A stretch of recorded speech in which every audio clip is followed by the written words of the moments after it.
الحمد للہ وکفا وسلام علی عبادہ الذین اصطفیٰ اما بعد اعوذ باللہ من الشیطان الرجیم بسم اللہ الرحمن الرحیم اما یصفون وسلام علی المرسلین والحمد للہ رب العالمین اللہم صلی علی سیدنا محمد وعلی آل سیدنا محمد وبارک وسلم۔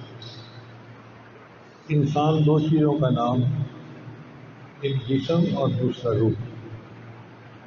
جسم عالم خلق سے بنا ہے اور روح عالم امر کی چیز ہے۔ عالم خلق کہتے ہیں وہ چیزیں جن کو اللہ نے تدریجاً پیدا کیا، آہستہ آہستہ۔ جیسے بچہ ماں کے پیٹ میں پیدا ہونے میں 9 مہینے کا ٹائم لگ جاتا ہے۔ اب دونوں کی غذا الگ الگ ہے۔ جسم چونکہ مٹی سے بنا، اس کی ضروریات بھی زمین سے نکلتی ہیں۔ گندم زمین سے، چاول زمین سے، دالیں زمین سے، پھل زمین سے، سبزیاں زمین سے، ہر چیز زمین سے نکلتی ہے چونکہ جسم مٹی سے بنا ہے۔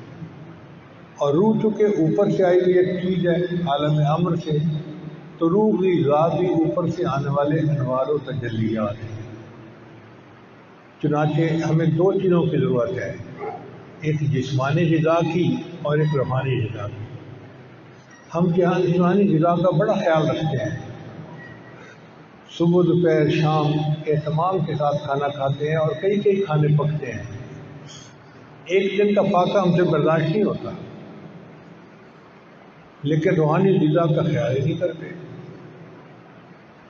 چنانچہ تلاوت قرآن کئی دن نہیں کرتے، احساس ہی نہیں ہوتا۔ استغفار کئی دن نہیں پڑھتے، احساس ہی نہیں ہوتا۔ نتیجہ کیا ہوتا ہے کہ جسمانی طور پہ تو ہم صحت مند ہوتے ہیں، مگر روحانی طور پہ ہم کمزور ہو جاتے ہیں۔ اب جو بندہ جسمانی طور پہ کمزور ہونا، وہ دنیاوی نعمتوں کو لذت نہیں حاصل کر سکتا۔ بیمار بندہ ہے تو کیا لذتیں حاصل کرے گا؟ نہ کھا سکتا ہے، نہ پی سکتا ہے، نہ کسی اور چیز کی والے کوئی تھانے دار نہیں لگے ہوئے ہوتے ہیں، نہ وہ اتنا زیادہ کسی کو ڈانٹ ڈپٹ کرتے ہیں، مگر ایک روب ہوتا ہے جو ذکر کے صدقے اللہ عطا فرما دیتے ہیں۔ نبی اسلام نے فرمایا نصرت بالرعب، اللہ نے روب کے ذریعے میری مدد کی۔ نبی علیہ السلام کا روب ان سے 3 مہینے کی مسافت آگے چلا کرتا تھا۔ یعنی جیسے شیر کا روب ہوتا ہے نا فزیکلی، ہم اپنے بڑوں سے سنا کرتے تھے کہ جس شہر میں سرکس لگتی ہے تو سرکس میں شیر ہوتے ہیں، آوازیں نکالتے ہیں، تو جب شیر آوازیں نکالتے ہیں تو پورے شہر کی گائیں اور بھینسیں اپنا دودھ کم کر جاتی ہیں خوف کی وجہ سے۔ ایک شیر کا روب اتنا ہوتا ہے کہ پورے شہر کی گائے اور بھینسوں کا دودھ کم ہو جاتا ہے۔ اگر شیر کا روب اتنا ہے تو اللہ والوں کا بھی اسی طرح روب ہوتا ہے، اور نبی علیہ السلام کو بھی اللہ نے اسی روب کے ذریعے سے مدد فرمائی۔ تو یہ ذکر کی وجہ سے ملتا ہے۔ پھر ذکر کی وجہ سے انسان کے ہم اور غم دور ہو جاتے ہیں، جو پریشانی ہے وہ ختم ہو جاتی ہیں، انسان پرسکون ہوتا ہے۔ ظاہر حالات پریشانی والے ہوتے ہیں، مگر اللہ والوں کے دل پریشان نہیں ہوتے، دل مطمئن ہوتے ہیں۔ اس کی مثال ایسے سمجھیں کہ جیسے ایک شیشے کا بنا ہوا کمرہ ہے، ایئر کنڈیشن، اور اندر انسان بیٹھا ایئر کنڈیشن کمرے میں کھانے کے مزے لے رہا ہے، اور باہر بہت جھکڑ طوفان چل رہے ہیں، آندھی چل رہی ہے، بارش ہو رہی ہے، تو باہر اتنا طوفان اور اندر پرسکون۔ اللہ والوں کا بھی یہی حال ہوتا ہے کہ ظاہر میں حالات ان کے طوفانی ہوتے ہیں دیکھنے میں، مگر ان کے دل پرسکون ہوتے ہیں، وہ حالات ان کے دل کو پریشان نہیں کر سکتے۔ طوفان کر رہا تھا میرے عزم کا طواف، طوفان کر رہا تھا میرے عزم کا طواف، دنیا سمجھ رہی تھی کشتی بھنور میں ہے۔ لوگ سمجھ رہے تھے جی کشتی بھنور میں ہے، وہ تو طوفان میرے عزم کا طواف کر رہا تھا، میرا دل پرسکون تھا۔ اس لیے اللہ والوں کے دل پرسکون ہوتے ہیں. یہ دنیا کے ہم اور غم ان کے دلوں کو پریشان نہیں کر سکتے.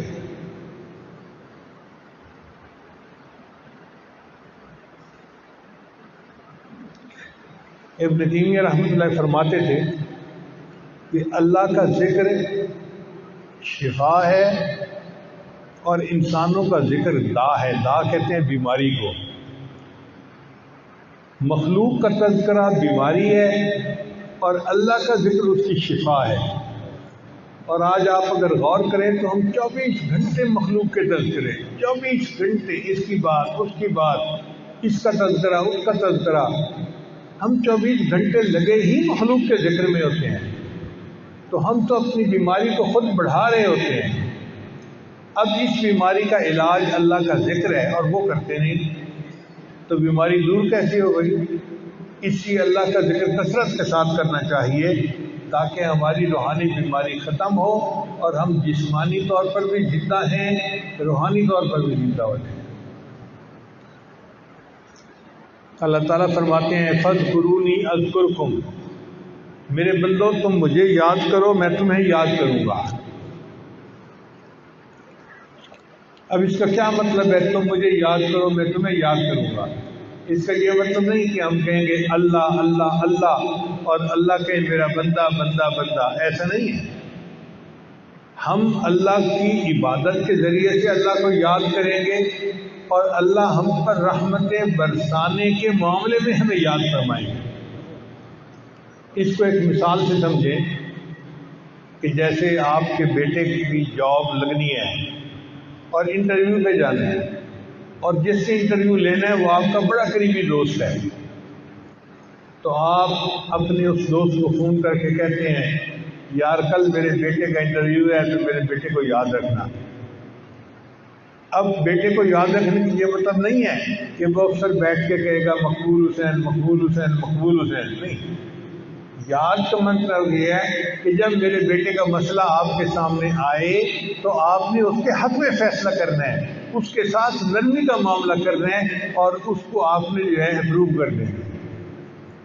تو اسی طرح کا معاملہ ہے کہ ہم اللہ کو عبادت کے ذریعے سے یاد کریں گے اور اللہ تعالیٰ جب رحمتیں برسانے کا موقع آئے گا تو اپنے بندوں کو رحمتیں برسا کے یاد کریں گے. فَاذْكُرُونِي أَذْكُرْكُمْ، میرے بندو تم مجھے یاد کرو میں تمہیں یاد کروں گا. تم مجھے فرش پہ یاد کرو میں تمہیں عرش پہ یاد کروں گا. تم معذرت کے ساتھ مجھے یاد کرو میں تمہیں مغفرت کے ساتھ یاد کروں گا.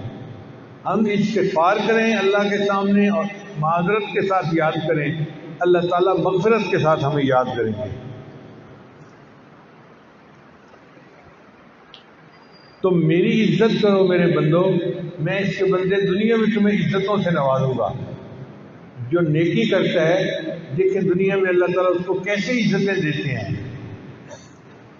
وہ کوئی ہجر اسود نہیں ہوتا لیکن محبت کی وجہ سے اس کے ہاتھ چوم رہے ہوتے ہیں، اس کا ماتھا چومتے ہیں. کیوں؟ اللہ نے ان کو عزت دی ہوتی ہے. یہ اللہ تعالیٰ کی رحمت ہوتی ہے. میرے بندو تم مجھے احترام دو گے تو میں تجھے دنیا میں احترام عطا کروں گا. تم معصیت کے وقت میں مجھے یاد کرو گے یعنی معصیت سے بچو گے تو میں مصیبت کے وقت میں تمہیں یاد کروں گا. جب تم پر مصیبت آئے گی تو میں تمہارے یاد کروں گا اور تمہاری مصیبت کو ختم کر دوں گا. تم راحت کے لمحات میں مجھے یاد کرو گے میں زحمت کے لمحات میں تمہیں یاد کروں گا. میرے بندو تم مجھے نرم بستروں میں یاد کرو گے میں کالی قبر میں تمہیں یاد رکھوں گا، تمہاری قبر کو جنت کا باغ بنا دوں گا. فَاذْكُرُونِي أَذْكُرْكُمْ، تم مجھے یاد کرو میں تمہیں یاد کروں گا. کتنا نقد سودا ہے. تمہیں چاہیے کہ ہم اللہ کا ذکر کثرت کے ساتھ کریں تاکہ ہمارے دل کی نورانیت بڑھے. اور دوسری چیز جس سے انسان کو روحانی زندگی ملتی ہے وہ تلاوت قرآن ہے.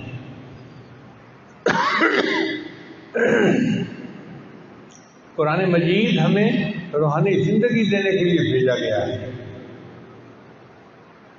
چنانچہ جتنا قرآن مجید کی تلاوت کریں گے اتنا رحمتیں آئیں گی، برکتیں آئیں گی اور ہمارے دل کو منور کریں گے۔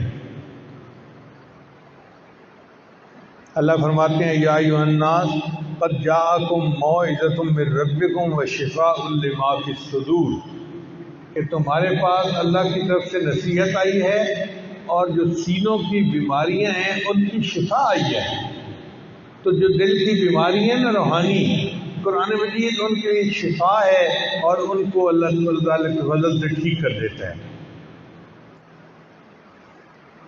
چنانچہ کوئی بندہ اللہ کا تقرب حاصل کرنا چاہے تو قرآن مجید کے ساتھ اپنی محبت کو بڑھائے۔ جتنا قرآن مجید سے محبت بڑھتی جائے گی اتنا اللہ کے ساتھ قرب بڑھتا جائے گا، کیونکہ یہ محبوب کا کلام ہے نا، تو محبوب کے کلام کے ساتھ محبت اللہ سے محبت کی دلیل ہے۔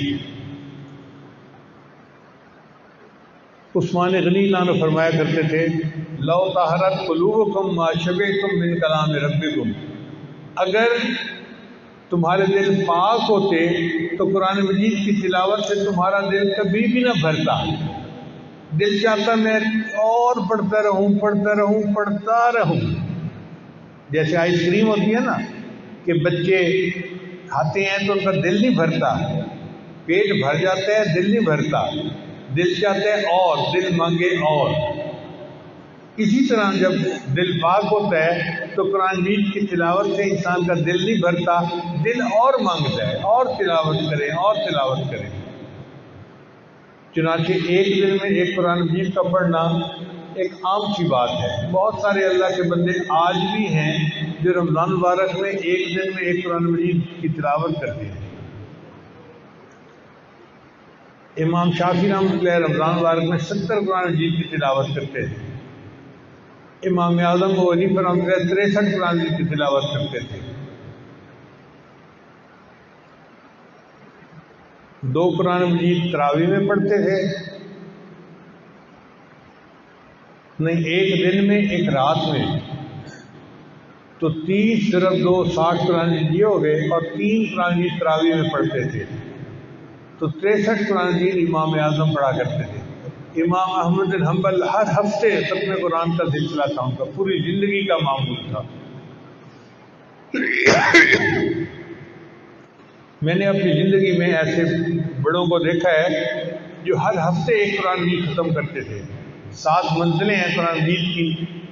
میں نے اپنے والد صاحب کو دیکھا، وہ قرآن کے حافظ نہیں تھے، ناظرہ پڑھتے تھے، مگر قرآن مجید کے ساتھ محبت اتنی تھی کہ ایک منزل روزانہ پڑھتے پڑھتے ہر جمعرات کو ان کا ختم قرآن ہوا کرتا تھا، ہر جمعرات کو۔ تو لوگوں نے ایسی بھی زندگی گزاری کہ ہر ہفتے میں قرآن مجید ختم کرتے تھے۔ ہم سال میں بھی ختم نہ کریں، رمضان میں بھی ختم نہ کریں، تو پھر ہم نے دنیا میں آ کے کیا پایا؟ بلکہ عبداللہ ابن مبارک رحمۃ اللہ فرماتے ہیں کہ میں ایک دفعہ سفر میں تھا تو ایک جگہ سو گیا۔ جب سو کے اٹھا تو میں نے دیکھا کہ ایک اونٹ ہے اور اونٹ کے اوپر کوئی سوار ہے۔ تو میں نے اس سے السلام علیکم کہا، اس نے سلام کے جواب میں وعلیکم السلام نہیں کہا، اس سے پڑھا سلام قول من رب الرحیم، قرآن کی آیت پڑھی۔ میں حیران، پتہ چلا کہ یہ پکی عمر کی عورت ہے اور یہ قرآن مجید کی آیت پڑھ رہی ہے۔ میں نے اس سے پوچھا کہ اماں آپ یہاں کہاں سے آ گئی؟ کہنے لگی وَمَن يُضْلِلِ اللَّهُ فَلَا هَادِيَ لَهُ، جس کو اللہ راستے سے ہٹا دے اس کو کوئی راستہ بتانے والا نہیں ہوتا۔ مطلب یہ کہ میں راستہ بھول کے یہاں آئی ہوں۔ میں سمجھ گیا۔ میں نے کہا آپ گھر سے نکلی کیوں تھی؟ کہنے لگی وَأَتِمُّ الْحَجَّ وَالْعُمْرَةَ لِلَّهِ، حج اور عمرہ کرو اللہ کے لیے۔ مقصد یہ تھا کہ میں عمرہ کے لیے نکلی تھی اور عمرہ کے سفر سے واپس جا رہی تھی، راستہ بھول کے یہاں پہنچ گئی۔ میں نے کہا کہ اماں آپ نے جانا کہاں ہے؟ کہنے لگی ادخلوا مصر انشاءاللہ آمنین، مصر کہتے ہیں شہر کو کہ شہر میں جاؤ۔ تو میں سمجھ گیا کہ اماں شہر جانا چاہتی ہیں، میں نے بھی شہر جانا تھا۔ میں نے کہا اماں میں آپ کو لے کے چلتا ہوں شہر.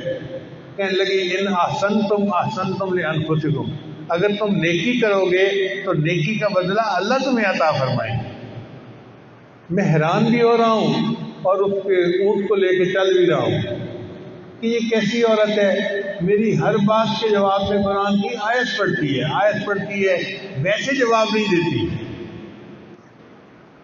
کہنے لگے کہ راستہ ذرا تھوڑا لمبا تھا تو میں نے سوچا میں کچھ اشعار پڑھ لوں، جیسے ہم نعت پڑھ لیتے ہیں یا کچھ، تو میں نے کچھ نعت پڑھنی شروع کر دی، اشعار پڑھنے شروع کر دیے. تو عورت نے کہا اقرؤوا ما تیسر من القرآن، کہ قرآن اللہ نے تمہارے لیے جتنا آسان کیا ہے وہ قرآن پڑھو، کوئی اور اشعار مت پڑھو، کوئی اور کلام نہ پڑھو، اللہ کا قرآن پڑھو. کہنے لگے میں شرمندہ بھی ہوا کہ یہ خاتون مجھے کہہ رہی ہے کہ تم مخلوق کا کلام کیوں پڑھتے ہو، تم اللہ کا کلام پڑھو. کہتے ہیں خیر ختم ہو گیا تو ہم شہر پہنچ گئے جہاں قافلے آ کے رکتے تھے. میں نے پوچھا اماں یہاں آپ کا کوئی ہے رشتہ دار؟ اس نے کہا المال والبنون زینت الحیات الدنیا. تو مجھے پتہ چل گیا کہ اس کے بیٹے ہیں جو یہاں موجود ہوں گے. میں نے پوچھا اماں آپ کے بیٹوں کے نام کیا ہیں؟ کہنے لگی ابراہیم و اسماعیل و اسحاق. 3 بیٹے تھے، ایک کا نام تھا ابراہیم، ایک کا نام تھا اسماعیل اور ایک کا نام تھا اسحاق. کہنے لگے میں نے اونچی آواز لگائی ابراہیم ابراہیم اسماعیل اسحاق. تو 3 بڑے خوبصورت نوجوان، نیکی ان کے چہرے پہ نظر آتی تھی، وہ آ گئے اور اپنی والدہ کو آ کے ملے اور کہنے لگے ہم تو بڑا پریشان تھے اماں آپ کہاں گم ہو گئی، شکر ہے کہ آپ ہمیں مل گئی ہیں. اب ماں نے جو ہے اپنے بچوں کو اشارہ کیا کہ وہ جو بندہ مجھے لے کے آیا نا اس کو کچھ کھانے پینے کی چیز پیش کرو. تو ان کے پاس کچھ تھوڑا سا تھا کھانا بنا ہوا، انہوں نے فوراً گٹھڑی کھولی اور میرے سامنے دسترخوان لگا دیا. تو میں نے ان کو معذرت کی. کہنے لگے جب میں نے معذرت کی تو وہ عورت کہنے لگی انما نطعمکم لوجہ اللہ لا نرید منکم جزاء ولا شکورا، ہم تمہیں اللہ کی رضا کے لیے کھلا رہے ہیں، ہم اس سے تم سے کوئی اور جو ہے شکریہ یا اور چیز نہیں لینا چاہتے. کہنے لگے پھر میں نے کھانا کھا لیا. اب کھانا کھا لیا تو میں نے اجازت مانگی تو بڑھیا نے دعاؤں سے مجھے رخصت کیا قرآن کی آیت پڑھ کے. کہنے لگے کہ میں نے اس کے بیٹے سے پوچھا کہ یہ کیا مسئلہ ہے کہ جب سے میں نے آپ کی ماں کو دیکھا ہے اس وقت سے لے کے اس وقت تک ہر بات کے جواب میں یہ قرآن کی آیت ہی پڑھتی رہی، کوئی اور لفظ اس کے منہ سے نکلا ہی نہیں ہے. انہوں نے کہا کہ ہماری یہ والدہ قرآن کی حافظہ ہے، حدیث کی عالمہ ہے اور اس کے دل میں قیامت کے دن کا خوف بیٹھا ہوا ہے کہ میں قیامت کے دن اپنے اللہ کو کیسے جواب دوں گی. لہٰذا اس نے نیت کر لی کہ میں قرآن کے علاوہ کوئی لفظ اپنے منہ سے نکالوں گی نہیں. اتنے سال زندگی کے گزر گئے اس کے منہ سے قرآن کے سوا کوئی لفظ نکلا ہی نہیں. اب آپ اندازہ لگائیے کہ قیامت کے دن جب ایسے لوگ اللہ کے سامنے کھڑے ہوں گے کہ جنہوں نے قرآن کے سوا کوئی لفظ منہ سے نکالا ہی نہیں ہوگا، وہاں ہم جیسے لوگ بھی پیش ہوں گے، ادھر کی بات ادھر کی بات، اس کی غیبت اس کی غیبت، اس پہ الزام تراشی اس پہ الزام تراشی. سوچیں ہم پھر کیا جواب دیں گے. آج دنیا میں کسی کو برا کہہ دینا بڑا آسان ہے، کمینہ کہہ دینا بڑا آسان ہے، لیکن جب قیامت کے دن اس کا جواب دینا پڑے گا پھر پتہ چلے گا کہ ہم نے زبان سے کیا لفظ نکالا تھا، مصیبت پڑ جائے گی. اللہ تعالی ہمیں توفیق دے کہ ہم اپنی زبان کو کنٹرول رکھیں، غیبت سے بچیں. رمضان مبارک کا مہینہ عبادت کا مہینہ ہے، اللہ کو عبادت کے ساتھ راضی کریں اور اللہ کے بندوں کو خدمت کے ذریعے سے راضی کریں. اللہ تعالیٰ ہمارے اس رمضان کو قبول فرمائے اور اس کے بدلے ہمیں اپنے مقبول بندوں میں شامل فرمائے. وآخر دعوانا ان الحمد للہ رب العالمین.